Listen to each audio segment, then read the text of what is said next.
All right, diving in today, folks, we're taking a deep dive into, well, the mind and art of a guy named Bob Camblin. Bob Camblin. Yeah, and, you sent me a really amazing collection of stuff about him, his quotes, parts of books with, like, images of his art, a biography, Autobiography. and even a YouTube video where Yeah. they're, like, analyzing one of his paintings.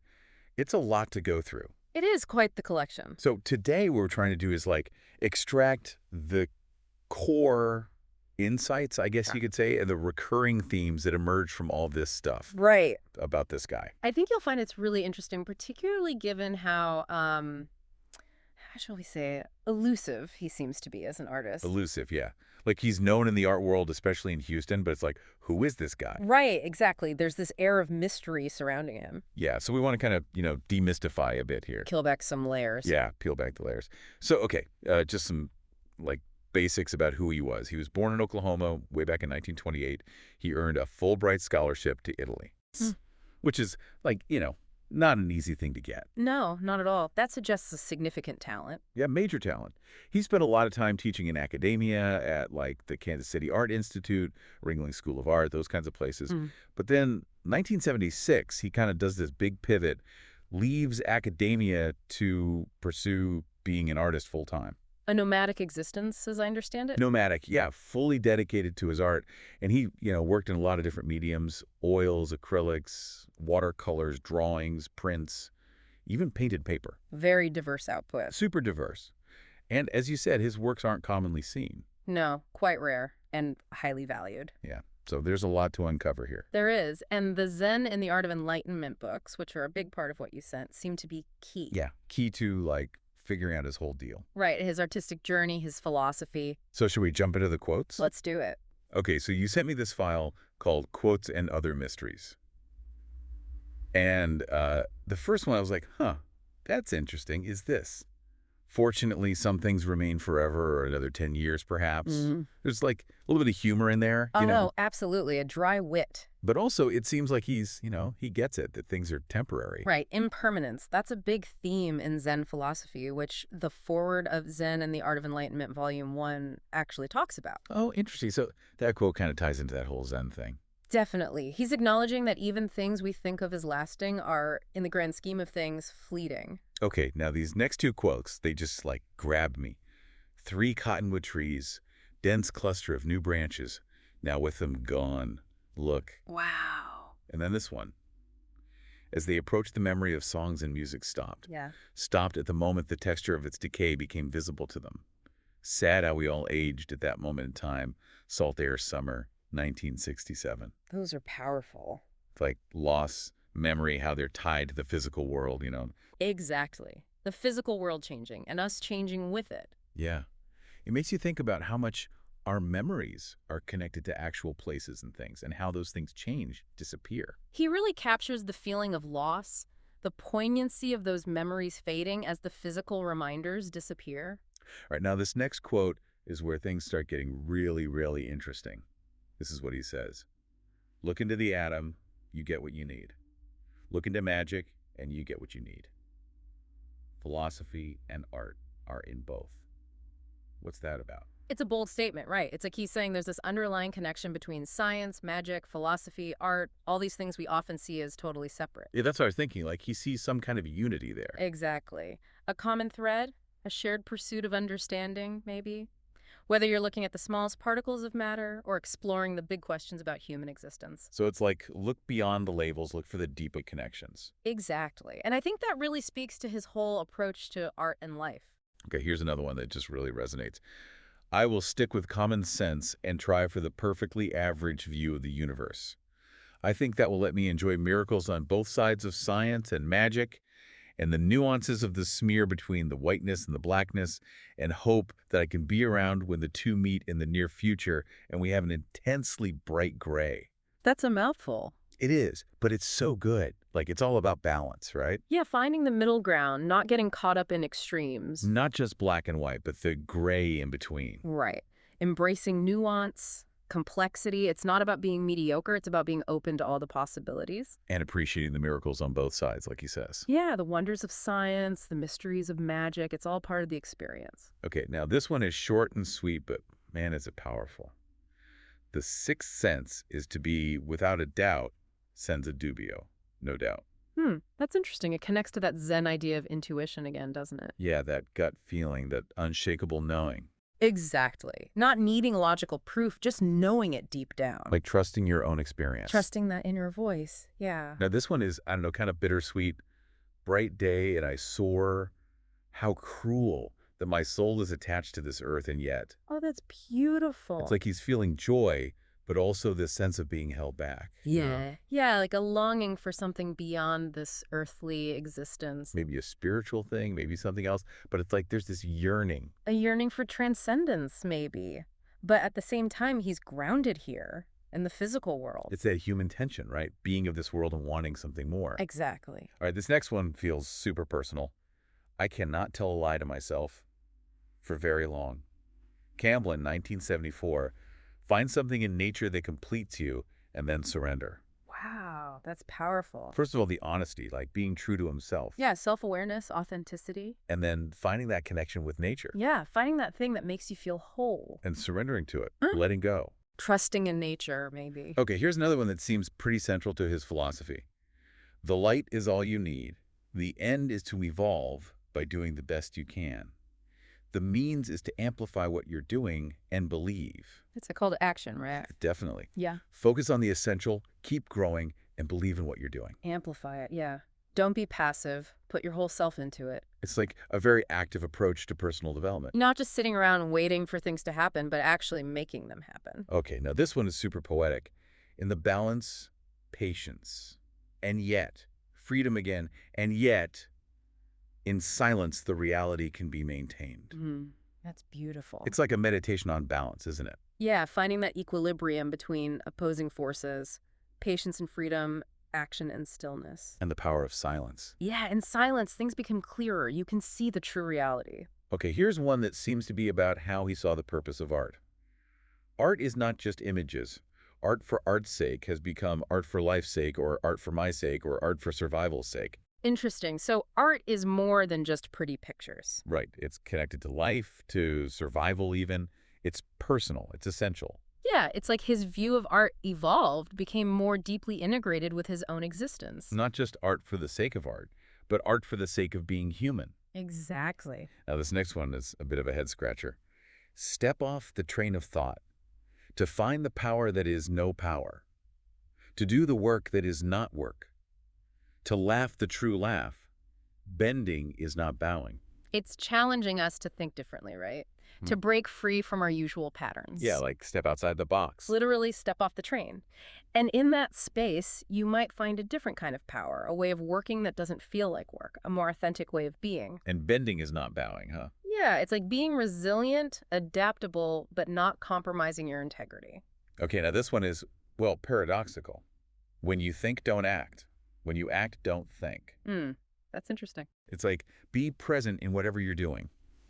Don't let your mind wander when you should be acting, and don't overthink things when you should be thinking. It's about mindfulness, being fully engaged in the moment, whether it's mental or physical. Okay, this one really paints a picture. Balancing and being for and against. We missed the clouds, and for a moment regretted it. Then, as lightning, the mind ripped out in flashes of variations to reach the still pond. Wow. It's like a sudden realization, right? Yeah, like a flash of insight. The regret, the mental turmoil, and then, boom, clarity. Reaching a state of peace, understanding. He was really good with words, you know. He really was. This next one is simple, but I kind of love it. Much better than arguing is to look at my watercolor palette. It's peaceful, right? Yeah, like instead of getting caught up in conflict, just focus on creating. Observation, creation, that's where the real answers are. Okay, now, a couple of thoughts on perception. Mm-hmm. White is light, black is absence of light. Yeah. But people are seen. And then he asked about whether we see people less as they move away. Deep stuff. Yeah, like how do we really perceive the world and each other? The way we see things is so complex, so subjective. And the distance thing, it's like, do they become less real to us as they move further away? Or does our perception of them change? Interesting question. It is. Now, these next two are about, well, trying to avoid arguments. My attempts to stop arguing created an argument.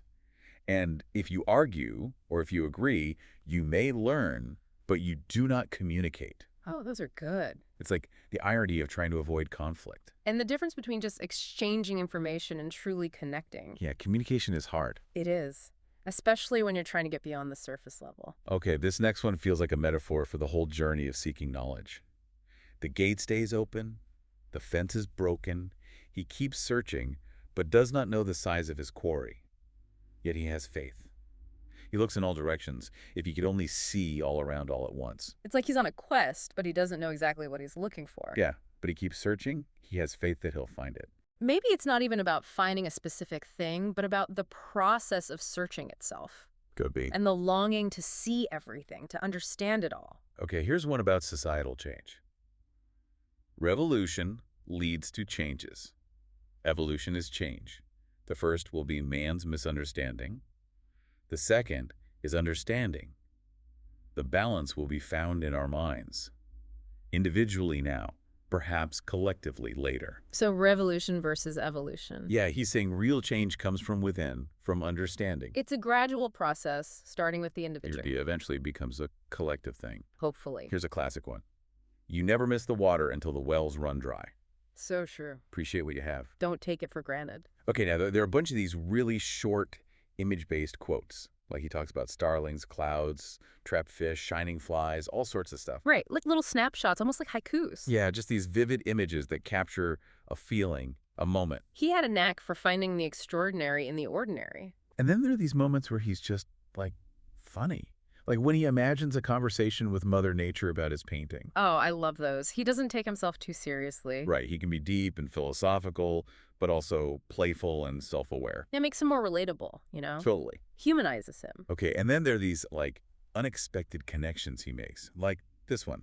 5 thoughts crashed at South Blovedy and Mandel.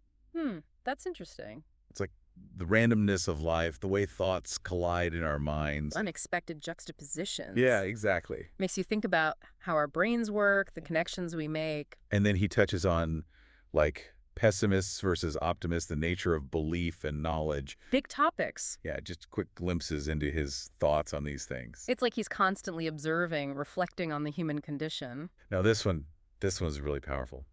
The cosmos waves as me with tree leaves.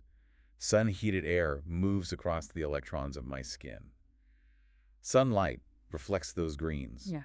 First, white, then yellow-green, and in deep shadows, blue. Oh, that's beautiful. The interconnectedness, right? Yeah, we're all part of this vast cosmic dance. From the tiniest particles to the stars, it's all connected. And he brings it down to earth. With the tree leaves, the sunlight on his skin. Makes it tangible, real. Yeah, not just an abstract idea, but something we can feel and experience. Then there's this line. The tower acts 1, 2, 3 with an early departure. It's like things don't always go as planned. Right. Life is unpredictable. And this one about nostalgia. Nostalgia, like guests and fish, shouldn't be kept too long. The dredging of memory should only function if it serves to jog the archetype crevices of the reptilian brain. That's interesting. It's like, don't dwell on the past too much. Use memory as a tool, but Yeah. don't get lost in it. Yeah, maybe memory connects us to something deeper, more primal. Interesting thought. Now, this one is bold. The artist today is the only free agent. Wow. He really believed in the power and independence of the artist. Unbound by convention, free to create. And he talks about the idea of participatory type of art, where the viewer becomes part of the experience. Breaking down the barriers, making art more interactive. Yeah, that's ahead of its time, I think. Definitely. He was thinking about the future of art. And then he delves into, the nature of belief, faith, discipline, communication, being. Big concepts. Yeah, he's really exploring the fundamentals of human experience. Trying to understand how we make sense of the world. Now, this one is like a definition of art. Art is and it isn't, and now everyone knows love.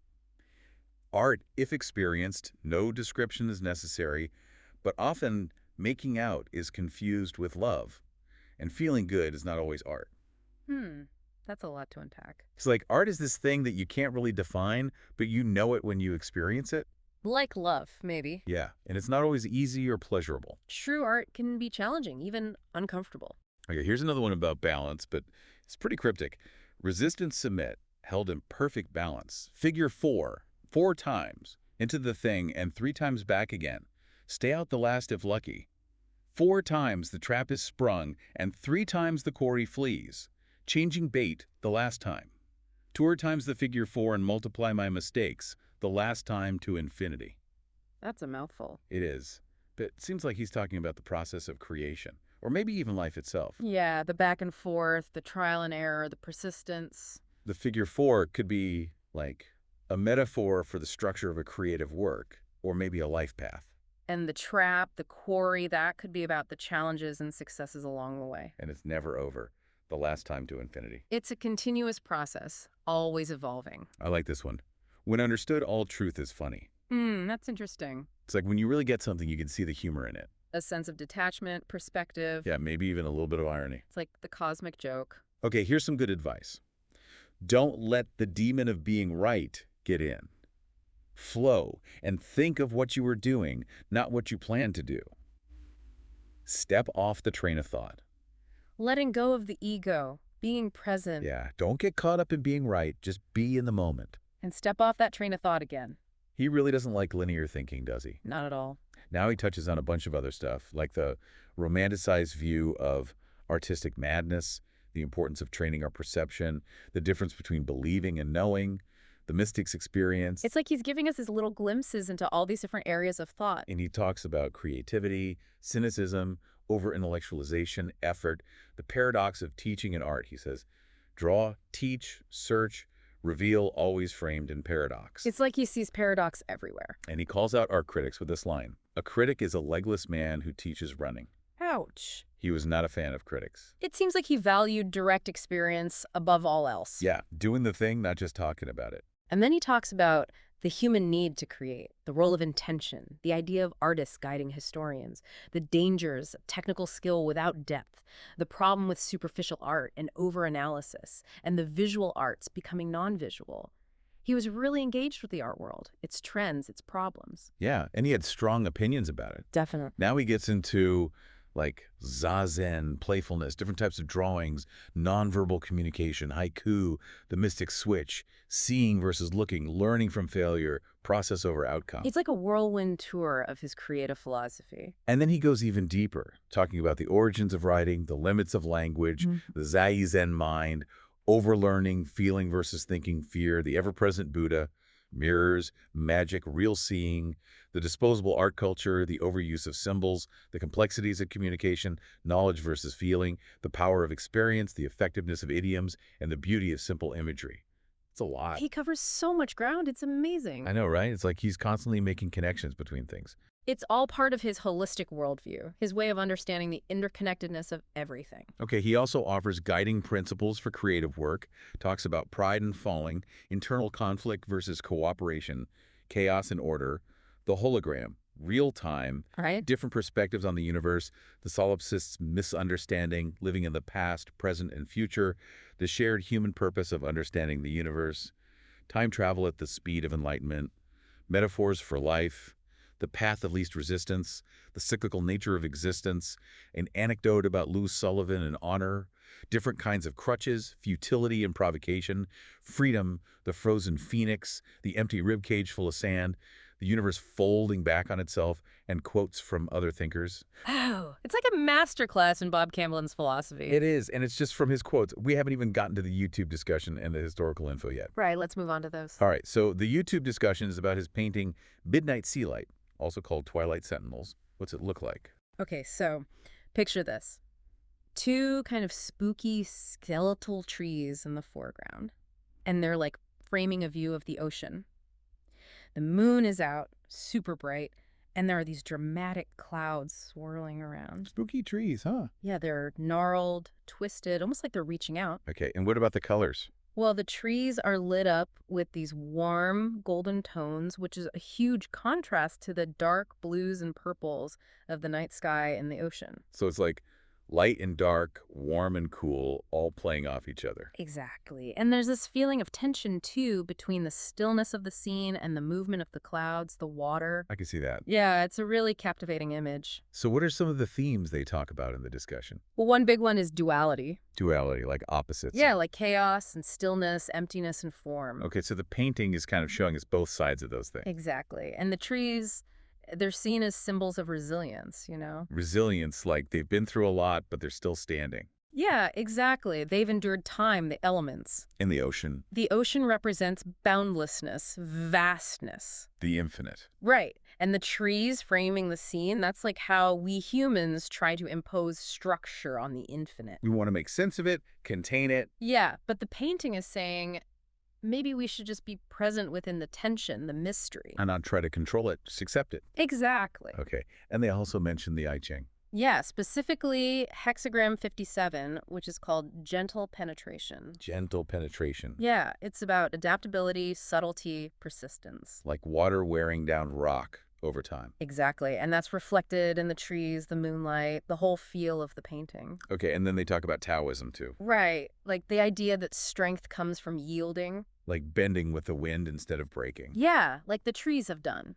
They've adapted to the forces of nature. And the ocean, too. It's so powerful, but it's also fluid, adaptable. So the painting is kind of like a visual representation of Taoist principles. In a way, yeah. It's about harmony with the natural flow of things. Okay, what else do they talk about? Well, they talk about the interconnectedness of everything in the scene. Like the trees, the ocean, the sky, they're all part of the same system. Exactly. And the broken branches on the trees, that's like the decay, the change that's always happening. But then the ocean is luminous. It's like there's also renewal. Yeah. Life and death, creation and destruction, all intertwined. And the painting also seems to be about embracing uncertainty, the unknown. Definitely. There's no clear story. It's just a moment in time. A snapshot of the ongoing story of nature. Right. And it's inviting us to accept that, to find beauty in the mystery. Not everything needs to be explained. Exactly. I know about the colors, too. Yeah, the contrast between the warm golds and the cool blues, it creates this visual rhythm that pulls you in. Like a dance between light and shadow. Yeah, and it reinforces the themes of duality, the interplay of opposites. So what's the takeaway from all this? What's the painting trying to say? Well, it's like a dialogue between strength and fragility, presence and absence, control and surrender. The weathered trees framing this scene of constant motion. Yeah, it's a reminder that life is a dance between these forces. And it's inviting us to find our own balance within that dance. To find harmony in the midst of the chaos. All right, let's move on to the historicalinfo.pdf. There's a book review in there for The Art of Everything that says something really interesting. Art is like questions disguised as images, and philosophy offers incomplete answers. That's thought-provoking. And they describe Camblin's drawings as paradoxes made visible. Like visual representations of contradictions. Yeah, like things that seem impossible but are somehow true. It's like he's challenging us to think beyond our usual logic. To question our assumptions about reality. Right. And his art doesn't give us easy answers, it just raises more questions. Which is kind of the point, maybe. To make us think, to engage with the mystery. Now, the foreword from Zen and the Art of Enlightenment Volume 1 talks about the history of art, from realism to abstract expressionism, and how that connects to Zen and I Ching philosophy. Oh, that's interesting. So like Western art movements mirroring Eastern philosophical ideas. Yeah, like realism is all about depicting the external world, and then abstract expressionism is more about inner experience, which is kind of like Zen's focus on intuition and subjectivity. And the cyclical nature of change in art that connects to the I Ching. It's like Camblin's work is bridging these different worlds of thought. And it's not just about looking at pretty pictures. It's about engaging with these deeper ideas. It's art as philosophy. Art as a way of understanding the world. Exactly. Now, they call him an iconoclastic and enigmatic artist. Iconoclastic meaning? Like challenging conventions, breaking the rules. And enigmatic meaning mysterious, hard to figure out. Yeah, he's definitely both of those things. And they mention that his work is scarce, highly sought after. Which adds to the mystery. Yeah, definitely. And the fact that he became a nomad in 1976, just dedicated to his art, it adds to the mystique. Like he wasn't interested in fame or fortune, just the creative process. It's like he followed his own path, regardless of what the art world expected. Now, there's a section called Critical Acclaim, with quotes from different people about his art.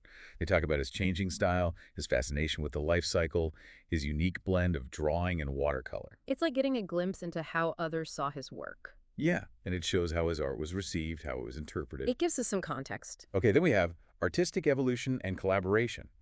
They talk about his early work with abstract impressionism and his pioneering of a style called mousses volantes. Mouches volantes, meaning... It's French for flying flies, Yeah. but it actually refers to those tiny little spots you sometimes see floating in your field of vision. Oh, I've seen those. Yeah, everyone has. And Camblin used that visual phenomenon as inspiration for his art. Interesting. So, like, abstracting a natural occurrence. Yeah, and he used dots and dashes to create these optical illusions, playing with perception. That's very innovative. And they also talk about his collaborative spirit, how he worked with other artists under the name anonymous artists. So, like a collective putting the focus on the art rather than individual egos. Exactly. It's like he wanted to transcend the idea of the individual artist. A very Zen approach.